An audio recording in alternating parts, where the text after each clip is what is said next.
Тепло попрощавшись с Бухарой, двигаюсь дальше в легендарный Самарканд, столицу Амира Тимура.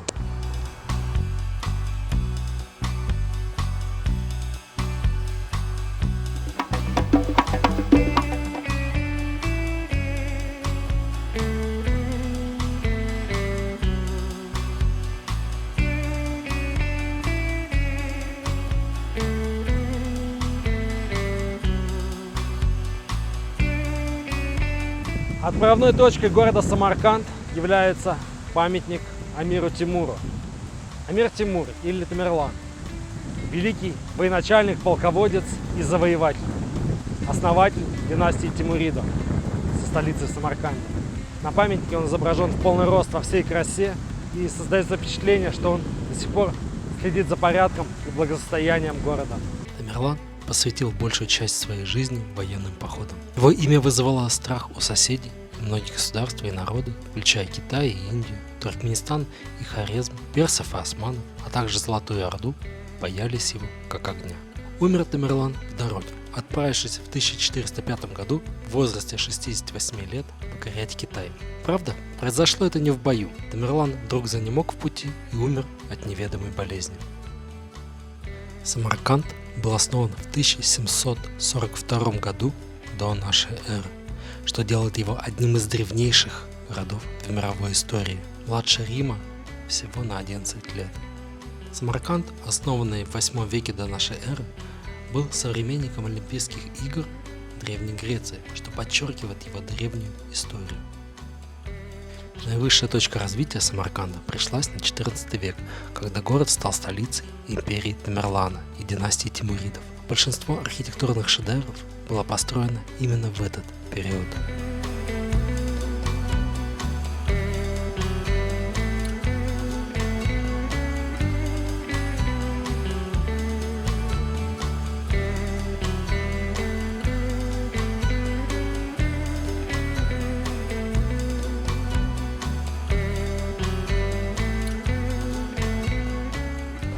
Возьмем самаркандскую лепешку.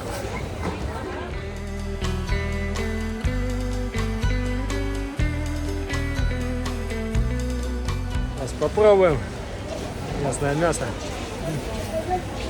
Закусим мясо самаркандской лепешкой. Супер, еще горячая. Мавзолей Горы Мира – это место, где был похоронен Амир Тимур. Внутри мавзолея находится могила великого полководца и его потомков, а также обнаруживаются арабские узоры, надписи на стенах и красочная мозаика. Я сижу на камне для коронации. Этот камень был привезен из дворца Амира Тимура. Сам Тамерлан сидел и короновался на этом камне. Мавзолей представляет собой восьмиугольное здание, внутри которого находятся надгробные плиты великих усопших. Сам склеп находится под землей. Стены склепа выполнены из обычных кирпичей, без росписей и декораций. Внутри можно увидеть 7 каменных гробов, один из которых принадлежит Тамерлану, а другой его духовному наставнику по имени Мир Саид Барака. Под черным камнем лежит Тимур, головой на восток. Получается, лежит он в ногах своего духовного наставника. А справа от Тимура под зеленым камнем лежит его внук, для которого и строили мавзолей. Ходит некая легенда о проклятии Амира Тимура. Если кто-нибудь потревожит его могилу или прах, то начнутся страшные бедствия и войны. Был случай, когда с могилы увезли в Иран надгробный камень. Это повлекло за собой разрушительные землетрясения в тех местах. Камень возвратили.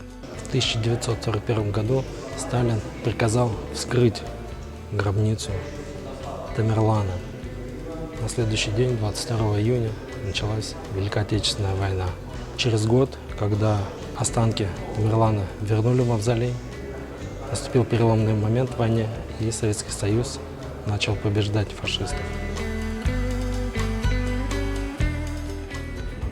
Этой двери 599 лет. Умели раньше делать двери. Юзгур, мой гид, несмотря на свой молодой возраст, знает очень много в истории Узбекистана. Молодец, спасибо тебе.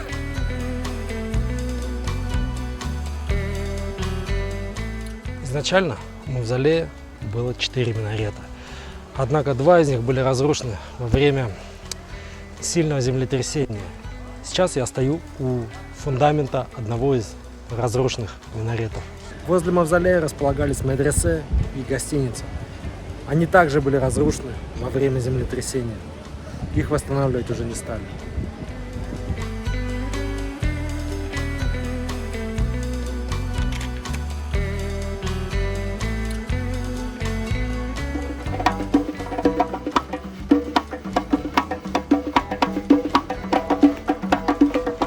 Площадь Регистан. Это настоящая жемчужина в сердце Самарканда, известная своим великолепным, роскошным архитектурным комплексом. 3 медресе на площади обращены к ее центру и выделяются уникальными декоративными элементами. Эти медресе имеют голубые купола, изготовленные из обожженного кирпича, а их наружные стены украшены глазурированной плиткой, которая блеском сияет под солнечными лучами, независимо от направления света. Регистан в переводе с узбекского означает «песчаный». И действительно, раньше никаких медресе здесь не было. Площадь была покрыта песком, и городские власти использовали это место для проведения праздников, общих собраний, оглашения указов хана, казней и сбора войск перед отправкой на войну. Сейчас на площади располагаются 3 медресе – Улугбека, Шардор и Тиляк-Кари. Все они строились разными правителями в разное время и на сегодняшний день являются основной достопримечательностью города Самарканда.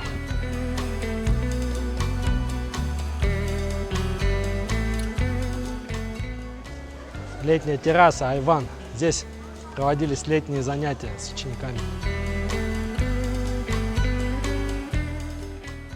Дренажная система функционирует с 15 века.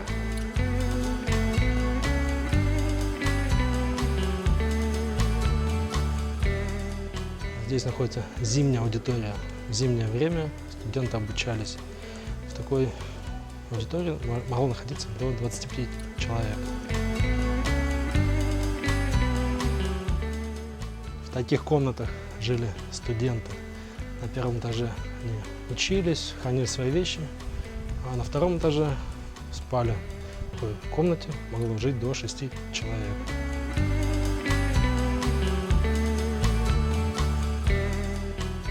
Мечеть Тиляк-Кари, что означает «отделанная золотом». Сейчас пойдем посмотрим, как она.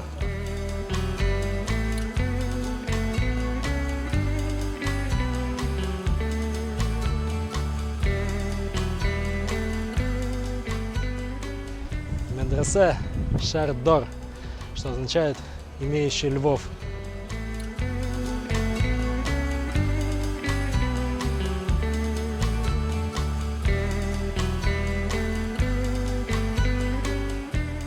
Здесь находится могила мясника.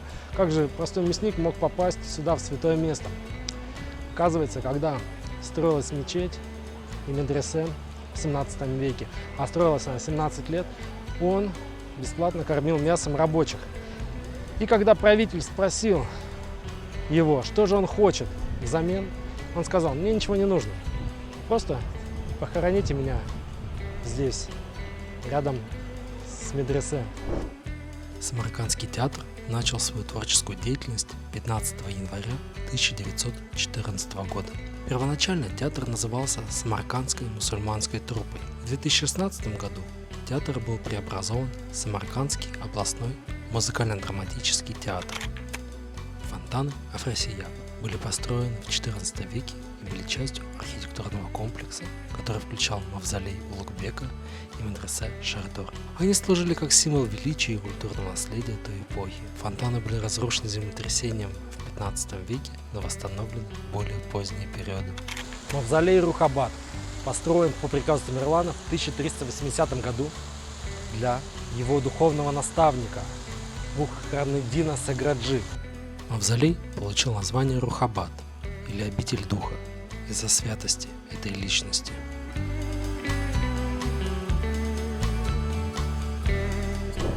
Тяжелой, долгой прогулки решил зайти на массаж.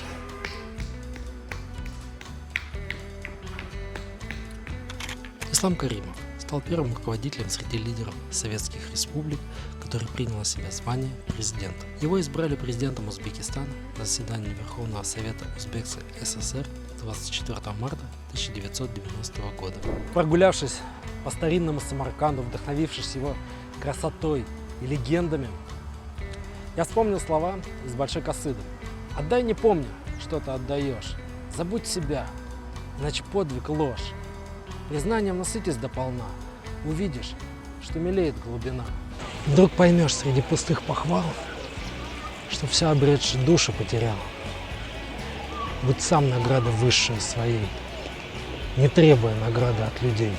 Я эти слова понимаю так. В жизни нужно больше отдавать, чем брать. И тогда все будет замечательно. Самарканд – это город, который меняет впечатление обо всей стране. Красоту этого места нельзя передать словами. И я очень рад, что посещаю Самарканд в последнюю очередь. Иначе в других городах было бы просто неинтересно. С другой стороны, здесь осталось много мест, которые стоят того, чтобы сюда вернуться, что я обязательно и сделаю. С любовью и благодарностью, простившись с Самаркандом, возвращаюсь в Ташкент.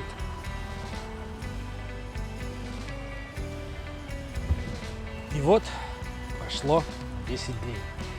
И я опять здесь, в Ташкенте, у памятника Амиру Тимуру или Тамерлану, делюсь с вами впечатлениями о нашей поездке, об этой красивой восточной сказке. Друзья, красоту древних городов Узбекистана, открытость и гостеприимство его жителей, вкус плова и саму атмосферу тяжело передать словами. Это даже нельзя показать и в видео. Это можно почувствовать, только приехав сюда. Также, друзья, в следующий раз, общаясь с жителями Узбекистана, помните, что это потомки Тамерлана. И относитесь к ним уважительно, потому что, приехав сюда, в Узбекистан, вы будете окружены любовью, заботой и вниманием, а также почувствуете на себе все уважение и гостеприимство Востока. До новых встреч, друзья! Больше путешествуйте и будьте счастливы!